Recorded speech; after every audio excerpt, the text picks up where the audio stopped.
கள யதார்த்தம் என்பது தேர்தலில் திமுகவை வீழ்த்தி ஆட்சி அதிகாரத்திற்கு வரக்கூடிய அளவிற்கான வெற்றியை பெற வேண்டுமென்றால் பிரிந்து கிடக்கிற சக்திகள் ஒன்றிணைந்தால் மட்டுமே சாத்தியம் அப்படிங்கிறத திரு செங்கோட்டையன், திரு நத்தம் விஸ்வநாதன், திரு தங்கமணி, திரு வேலுமணி, திரு KP Anbazhagan, C V Shanmugam, இந்த 6 பேருமே எடப்பாடியை விட திறமையானவர்கள், எடப்பாடியை விட சீனியர்கள். அவங்க கள யதார்த்தத்தை கிட்டத்தட்ட 8-10 தேர்தலில் போட்டியிட்டவங்க அமைச்சர்களாக இருந்தவர்கள். அவங்களுக்கு கள நிலவரம் தெரியும். அவர்களை சந்திக்கிற நிர்வாகிகள், சட்டமன்ற உறுப்பினர்கள் நாம் 2026 தேர்தலில் போய் மக்களை சந்தித்து ஓட்டு கேட்கணும்னா ஒன்றிணைந்தால் தான் முடியும் அப்படின்னு சொல்கிறாங்க.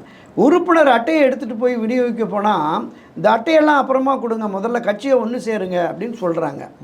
இந்த கருத்தை முழுமையாக உள்வாங்காமல் ஒருபோதும் நான் ஓபிஎஸ்ஸையோ சசிகலாவையோ தினகரனையோ சேர்க்கவே மாட்டேன் என்ற பிடிவாத நிலையில் இருக்கிறார்.